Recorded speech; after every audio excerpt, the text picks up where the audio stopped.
Right now, the sergeant who once ran a Baltimore City Police gun unit at the center of a corruption scandal is facing a judge. Sergeant Thomas Aller's lawyer says he will not testify against 8 other officers in this case, which has a tie to murder detective Sean Suiter. WJZ investigator Mike Halgren's live at Baltimore's federal courthouse with the sergeant's plea. Mike? Mary, moments ago, Sergeant Thomas Allers pleaded guilty to 1 count of racketeering conspiracy. That is the first count in this 28-page indictment. He admitted that as a city police officer, he committed 9 robberies.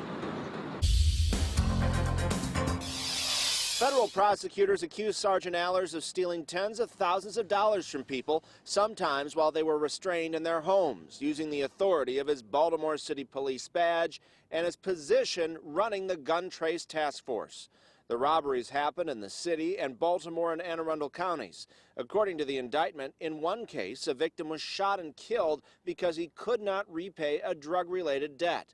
The indictment also says officers in the elite gun unit authored false incident and arrest reports approved by Allers, and that Allers tipped off fellow cops to the investigation. Allers' attorney says his client will not turn against the other officers indicted in the federal corruption investigation. Several have pleaded guilty and are cooperating as witnesses with the U.S. Attorney's Office. It's just so serious. I mean, the first thing that any law enforcement agency requires is the trust and faith of the community, and this kind of conduct just makes it incredibly difficult. Another member of the gun task force, Sergeant Wayne Jenkins, is fighting charges against him, including a new charge added last week that he planted drugs on 2 men in a 2010 case and allowed an unwitting detective, Sean Suiter, to find them.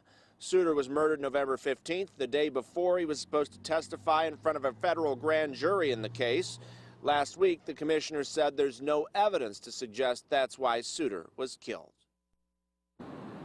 And this morning, the commissioner said he had not yet received a response from the FBI to his request that the agency take over the Suiter murder investigation.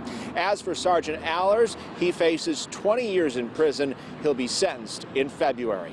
Live at the Baltimore Federal Courthouse, Mike Halgren, WJZ. Mike, thank you. The state's attorney's office has identified more than 250 criminal cases that have been impacted by corruption with the gun unit.